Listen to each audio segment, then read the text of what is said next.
Disclaimer, please watch the original interviews before making an opinion. Obviously, please don't make any negative comments on his video because that could be harassment and it is not cool. TwoSoulsOneBod. You might remember them from this. Here's a freaky switch for you all. Hey, it's me, James. What's up? So now I'm in the front. Well, I just have a higher presence level in her because she's still smiling behind. I am. I'm still here. It's still not ringing a bell, huh? Okay, well, what about this one? I know we're a little tired, but you want to show them that we can kiss? Oh, yeah.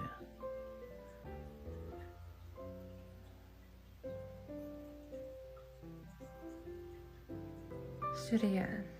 That was just a light peck. Yeah, it was just a light peck, dude. Yes, they claim to have dissociative identity disorder, a rare psychiatric condition in which there are two or more personalities within one body. The child's mind might try to handle this unbearable stress by compartmentalizing itself into multiple identities with different memories. Jesse and James were banned on TikTok for very questionable things going on their Discord, as well as they were called out by a lot of people with DID who claimed, like, this isn't how it typically presents. It's been years since we've seen them, so where are they now? They've done an interview on Jeffrey Mishlov's YouTube channel. Along their journey, they've claimed to have OCD, ADHD, PTSD, Tourette's syndrome, DID. This means that 0.0000008% of the entire world would suffer from all of these conditions at the same time. They've moved on from the idea of having DID, but entertain the idea of channeling, astral projection, and experience with non-human, unearthly intelligence. We will be talking about all of this in today's video. Make sure to give the video a thumbs up, subscribe, and let's get into it.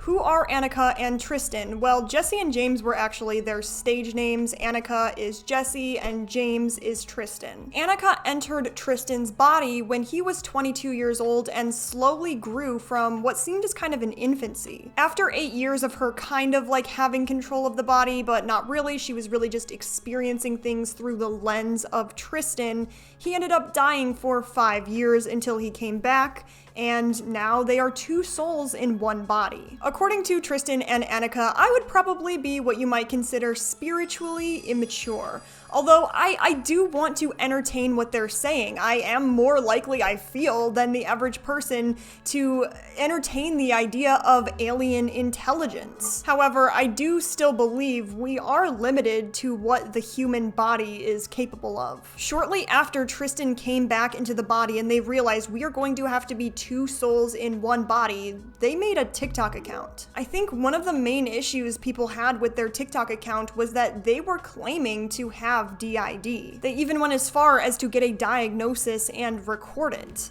I mean, so I think that you very much described the experience of dissociative identity disorder. So, if this is how you are going through life, that is the understanding that we have from a mental health perspective for what that is. I do understand that it is possible for us to be wrong when we self-diagnose. You can change your mind in the future, but I feel like this is one of the reasons why it's important for some of us not to post on the internet when we are self-diagnosed, because we could very well be wrong. Frankly, the medical system doesn't really know what to do with us because we are such a rare and unique case. They think it's some sort of dissociative identity disorder, but at the same time, we don't have some of the hallmarks that maybe describe it, such as only switching when there's triggering and things like that. I don't know about the possibility of extraterrestrials planting Annika's soul into you and now you're literally two souls in one body. I don't know about that, but what I do know is that this spread misinformation and stigma about DID. Basically, their argument is that consciousness is a lot more complicated than what scientists once thought. For example, psychology as we know it now is significantly improving, but it's not 100% 100% accurate. Being part of the LGBTQ+ community was once known as sexual orientation disorder. This is not to say that psychological theories and practices are not grounded in well-supported and reliable research, but some studies are more supported by empirical evidence than others. I mean, lobotomies, a psychosurgery in which the connections in the prefrontal cortex were severed, only fell out of favor in the 1950s and 1960s. But I mean, even during the interview, they were able to speak so fluently back and forth with psychologist Jeffrey Mishlove. Although Two Souls in One Body is not medically supported, I don't want to dismiss it completely. However, if you and I were like having a conversation with each other, chances are, you know, we would speak over each other at some parts, but Annika and Tristan did not do this throughout most of the interview. Yes, we love each other very much. Yep, we have a normal home life. You know, it's like we wake up in the morning, we make breakfast together, we work together, we do everything. We love each other. We love our situation, and we wouldn't change it for the world. In fact, when they used to have a TikTok account, they were even able to finish each other's sentences. And it's like, could you imagine if you and I were to try to finish each other's sentences? It would be so awkward, but to them, it kind of just sounded like their voice was changing from high to low. I don't know, how do we switch so quickly? Oh, we almost glitched. Yeah, I felt that. Oh, we almost clicked. I know, we almost glitched. That was weird. I know, we almost glitched. Okay, let's not do that. Let's not do that. While having two souls in one body is not scientifically recognized, I don't know whether it's possible or not, what is the bottom of the rabbit hole? You know what I mean? If we're just gonna have things that aren't medically recognized, we could claim almost anything. During the interview, they talked about how difficult it was for them when Annika finally brought Tristan back to life. I mean, they had to get anti-choking devices in each room. Food would be inhaled when one identity was eating and the other switched in and didn't realize, and they would start laughing. When they're not out, they're in this deeply meditative state, which for me begs the question, what do they do when one switches in and realizes they are in a human body and they have to breathe? So by that understanding, it's not exactly clear to me how they are both able to pay attention to Jeffrey as he's talking and answer when one is in a deeply meditative state. They discuss going from a state of having no access to the senses, being in a very strange state of consciousness, to suddenly being thrust into the body and immediately having to deal with their surroundings and everything happening around them. But talking, observing, and listening is a very conscious effort, so this conversation happening, I don't understand how that works. Is it like one has one ear and one eye and the other has the other ear and one eye? Even one person on their own would be exhausted after a 4-hour interview, but they're able to do this going back from a meditative state and out fluidly for hours. How do they not seize or suffer from extreme mental exhaustion from just one conversation? They might not be limited spiritually, but certainly in the terms of human biology. They talk about both of them being able to reduce their presence in the body, and if this is the case, then the body just kind of flops on the floor. They talk about how if one is walking up a hill and the other one switches in, they might feel as though they are suffocating and they can't breathe. This happens because the new identity wasn't experiencing physical exertion, so I mean, that makes me question their entire heart rate. And this is all under the implication that souls are real. The existence of a soul is a very physiological and spiritual question. A soul might be a spiritual essence or an immortal part of a person that exists beyond physical life. However, they claim they can control different parts of the brain or body, as in, you know, Tristan might have the eyeballs and Annika doesn't. When two identities try to take over the body at the same time, they describe having conflicting signals, and it can be extremely distressing for their body. They said they had to become highly aware of which parts of the brain each identity was using and learned how to help each other navigate different brain areas. I cannot imagine how exhausting that would be if you shared a body with another person, and every minute, every second, you have to say, okay, I have the eyeballs and the left arm and, you know, the one ear, and you're not exhausted? In the past, they have claimed that if both try to use it at the same time, they will have sort of a ticking sensation that at the time they described as Tourette's. Wait, let's just try and reset it. That was... Alright, a couple more times. Alright, oh, that's a lot better. Alright, two more. Alright, ready? Okay, ready. All right. Okay, I feel like my pattern's fully out. Yeah, that's much better.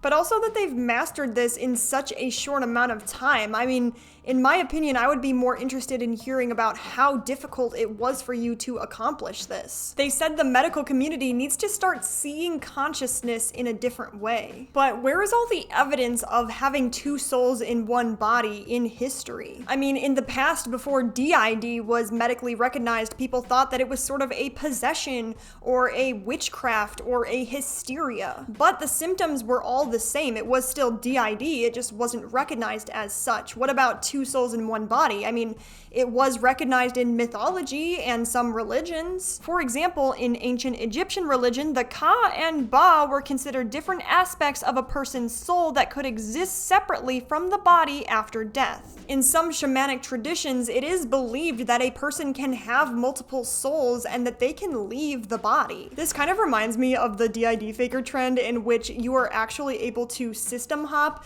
not as in that person creates a fictive or an introject of another person's altar, but that altar literally just hops from one person's brain to another. They talk about how they actually can inhabit different parts of the brain. For example, one identity might be feeling more paranoid and the other isn't, but they aren't literally located in that area of the brain in the same way that when you or I are experiencing anxiety, it's not like we are in our amygdala, our prefrontal cortex, our hippocampus, our hypothalamus. And at the same time, all of our brain regions are connected through neural networks. It's not like you're experiencing one part of the brain. We all have functional connectivity in the way that different brain regions work together to perform one certain task. I mean, they even proved it to us when they got high off of smoked hams and said, look, I can avoid certain parts of the brain and my endocannabinoid system. Whereas one altar can be completely smoked off of their hand, I don't know, and the other altar is completely sober. Are you feeling good? Yeah. But now I'm gonna do this thing where I pass it to you. All right, that's really cruel. Oh wow, this is a lot. Oh, this is nice though. Oh, you're so cute. I know, I'm really high.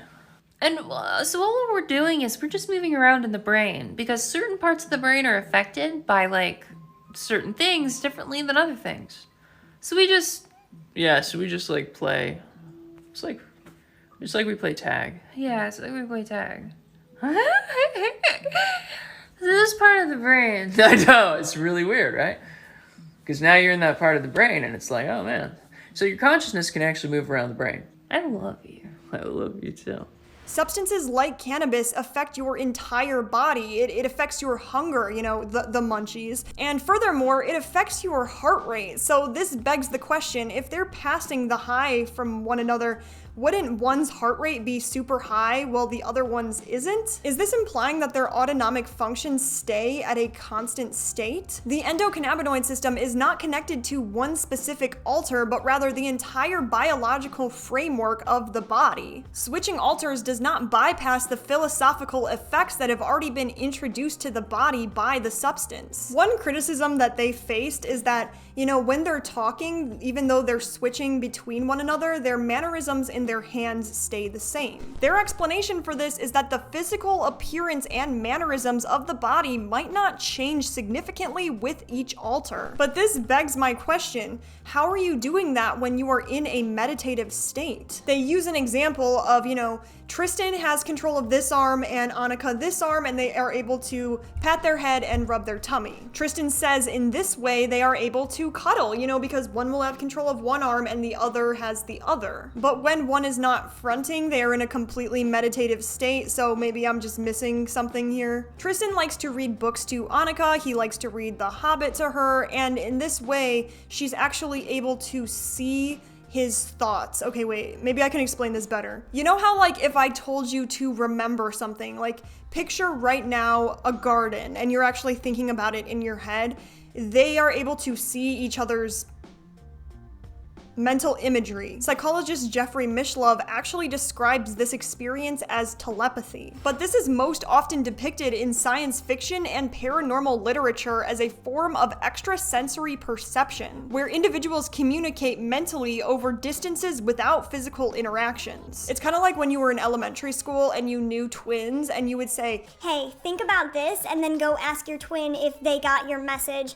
telepathically. so why don't they just think in each other's brains? Why do they have to speak out loud to each other? They discuss a rapid thought process taking place, as in if you're hanging out with your bestie and they're like, Okay, what do you want to eat? you're probably going to come up with like 10 different places in your mind before you actually use words to say what you want. So when they're having especially important conversations, this can help to solidify what they're actually trying to say. I guess I do understand this. However, can't you just think that official thought in your head, as in like, I have decided I would like Panda Express. They talk about how they do have a lot of abilities, but they're not ready to bilocate or astral travel quite yet. Astral traveling is where a person's consciousness or astral body separates from the physical body and travels independently in the astral plane or a non-physical dimension. So I absolutely do not want to dismiss the idea of this being a possibility, but at the same time, anybody who has astral traveled before, are you actually able to like, okay, I want to know what's going on in China right now. I would like to go in this specific village and see exactly what they are doing. In this way, you are actually able to see different realms or dimensions. In spiritual and metaphysical traditions, this actually could be considered a real phenomenon, but it is not supported by empirical scientific evidence. Some people who are not woke at all might see this as a psychological or neurological experience. During the interview, they actually played a song. It definitely was not about how much they love each other and how they couldn't live without each other. But in the past, Annika said that she played the banjo and Tristan played guitar, whereas they kind of switched it up and said the opposite at some points. Yes, and we both play different instruments. He plays the banjo, and I play the guitar. And we both have totally different styles of playing. You know, kind of like a electric guitar. But, I kind of use banjo for therapy. It's sort of my therapy instrument. I lay down, I'm always usually at night, I lay in bed, pull it off its stand, right here in bed, right here.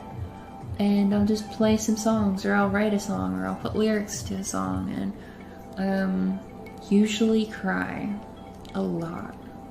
Then they actually had two separate interviews, one with Annika and one with Tristan. The other just completely left the body. But this begs my question. Like, I understand that they are two souls in one body, but one part of the brain is in a meditative state because, I mean, you are limited to one human brain. They did explore the idea of being together in a past life, and I can't really touch on this because, I mean, some people might believe in it, others might not. I'm not here to say that it does or doesn't exist. Annika discusses one of her first memories being...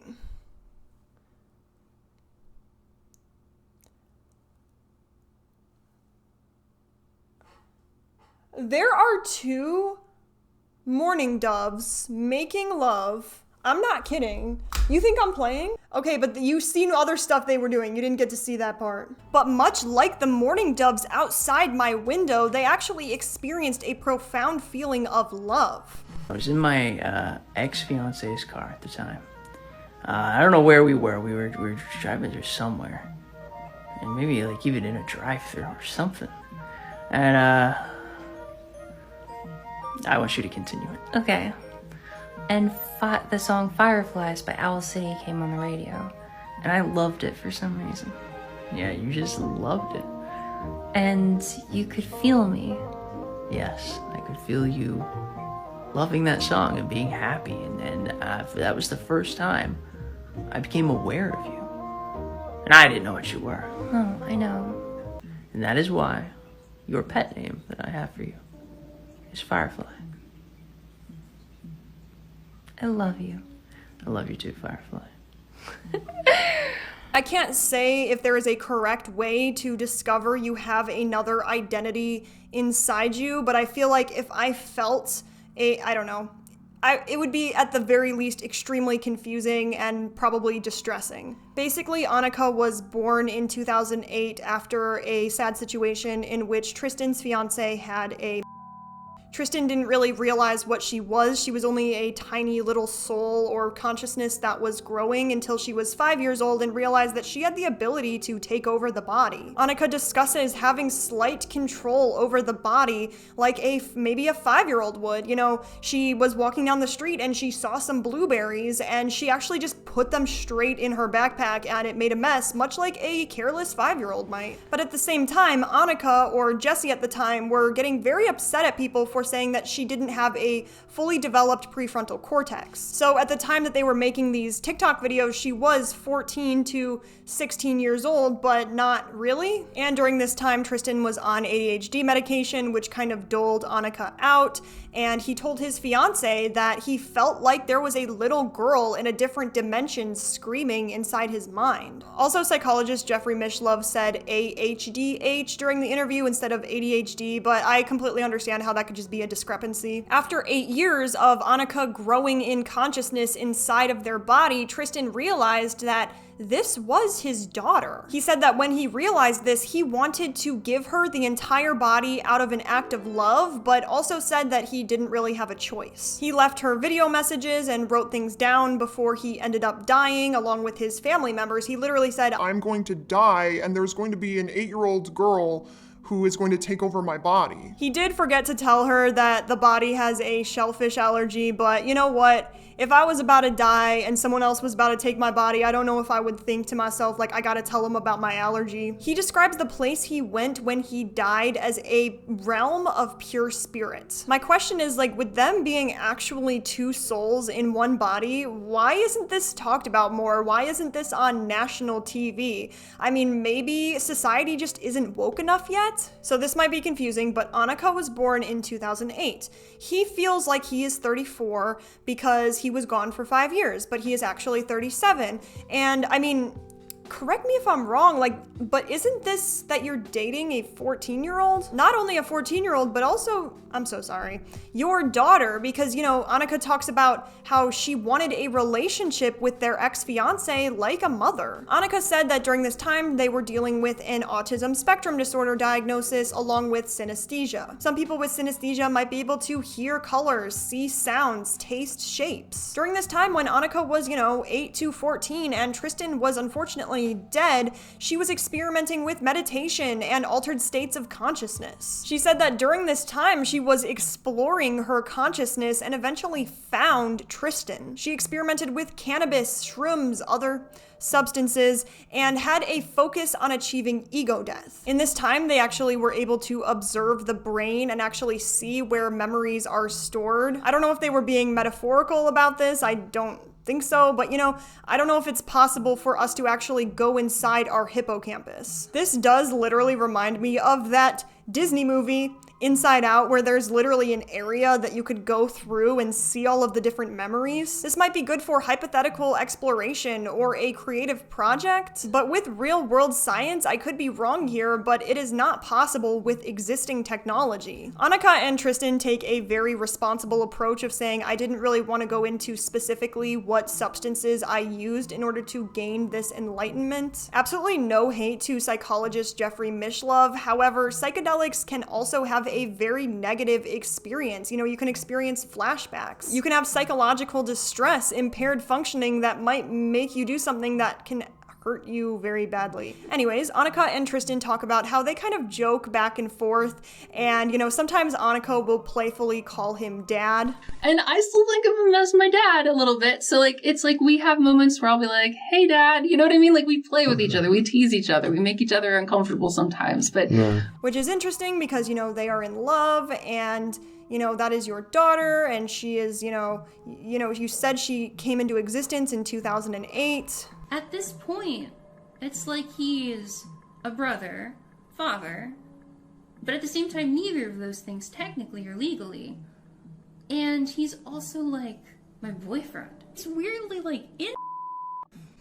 And because at times I'm very much like I'll call him dad. And it's like strange because he really thought that I was his daughter. Also seeing each other as brother and sister because we both came. But then see that no matter what we do, it ends up like in this weird sort of situation where we're both like, are we like, is this cool that we're doing this? Tristan talks about how he has always been allergic to shellfish. He went to the hospital unconscious because of this. He is also allergic to certain makeup, and yet when Annika wears it or when she eats shellfish, she's completely fine. So my question is, how are they turning off an immune response? It's not a neurological thing, it's your entire immune system. Jeffrey Mishlove suggests that allergies might not be rooted in physical aspects of the body, like it's in the soul, but isn't the soul in this human body with physical limitations? One reason why someone might be allergic to shellfish is because their immune system sees it as a threat. This could be a psychosomatic response where the brain is influenced by real symptoms. So it's like if they actually, I don't know how you test for allergies, but it's like, would that come up positive for Tristan and not for Annika? Also in asthma, where the airways in the lungs can become inflamed and narrow and produce extra mucus. So in this way, like if Annika and Tristan were to go for a jog and halfway through Tristan would switch in, would the body just completely stop experiencing these symptoms? Tristan said that what helped him realize that he has a different life form inside him is Star Trek, which, you know, if you didn't know, is science fiction. I know I'm named after 7 of 9 from Star Trek. Annika. Annika is my magnum opus. Yeah, I know. And ultimately that's what this is. It's this whole TikTok thing, it was just to show the world something entirely new. They talk about how they did end up getting a DID diagnosis even though they don't have some of the hallmarks of the disorder. And so, I mean, I'm obviously not a diagnostic professional, but my question is, why would somebody diagnose them with DID if they don't have all of the diagnostic criteria? I'm interested as to why they didn't entertain the idea of a psychotic disorder or a factitious malingering disorder. And in the interview, they did speak. It was amazing how clearly they can speak in 2 different voices, and the variations don't change. Like, I could absolutely never speak in 2 different voices without messing up. I mean, maybe if you took lessons in voice acting, but I mean, if you do go back to the TikToks that they made, it does seem as though they did they do have a more dramatized voice in their TikTok videos. So, is this platonic or is it romantic? I don't know. Why don't you tell me? I love you. I love you too. With all my heart, in all the ways that a person can love and be loved. With all my heart too. Which is convenient, because it's the same heart. They also talk about all of the hate they got online, which I obviously think there is no excuse for someone to be doxxed. That absolutely was not okay. But again, a lot of the hate that was coming towards them was because they were claiming DID. They say there's a lot of gatekeeping within the DID community, which is like, okay, you know, if you don't fit all of the diagnostic criteria, but now you're saying that you actually don't have DID and you're angry at people for saying that your symptoms don't add up. They also talked about their experience with unidentified anomalous phenomenon. This can be used interchangeably with UFO or unidentified flying object, and they basically said that they have had multiple experiences with extraterrestrial beings. In this way, they are very special. They have all these different disorders and different experiences with extraterrestrial beings. They talk about an extraterrestrial being, or gray alien, if you know about aliens, you know, was standing over their bed and actually was able to see that they do have different souls and gave them 2 different experiences. They did move away from the DID community and found a Reddit page for experiencers. This is a safe space for experiencer-related discussions, sighting, contact, visitations, abductions, metaphysical experiences, telepathic, channeling, you know, mediumship, astral projection, etc. And I do understand that, like, it is hard to find the community that you fit best in, although it is funny how they left a community with specific standards, like you have to have the diagnostic criteria for DID, to a community where really anything could be possible. Finally, of course, we have not gotten through everything. They are actually able to channel or have mediumship. This means that you can actually contact a spirit, an angel, a extraterrestrial being, being. You know, we've all seen Long Island Medium. You know, she's actually able to contact people who have passed away. I'm a daughter, I'm a grandmother. Give him a kiss. The only thing different is that I talk to dead people. He says, and I need you to know that there truly is a God. And that my soul is at peace and dwells in heaven. They say that they are psychic in a way, like they can sense that a family member is thinking about them, and then they call up the family member and they were like, Oh my gosh, I was just thinking about you. that kind of leaves us with, okay, what is this? What's going on? What is this person genuinely experiencing? It's obviously not my place to say. I'm not their diagnostic professional. I'm not inside their brain. But number one, this could be a genuine experience. I don't know all about this metaphysical stuff. Maybe it is actually possible. Or of course, it could just be all made up, a factitious or malingering disorder, which just might mean that they are faking or exaggerating certain parts of their experiences, although I don't know. It seems like at the very least they genuinely believe this is a real experience. Although I will admit that I am quite naive, and when you go back and watch some of their TikToks, it's like, but again, I literally don't know. I would love to hear you all's thoughts in the comments, although obviously none of us can really know what's going on inside their brains. So anyways, thank you very much for joining me on this video. I understand that this might not be everyone's cup of tea because it is definitely a lot. So if you made it to the end, thank you. Thank you so much to each and every one of my members for supporting my efforts on this channel. It does mean the absolute world to me, but to everyone, I hope you have a good day, night, whatever the case may be, and peace out.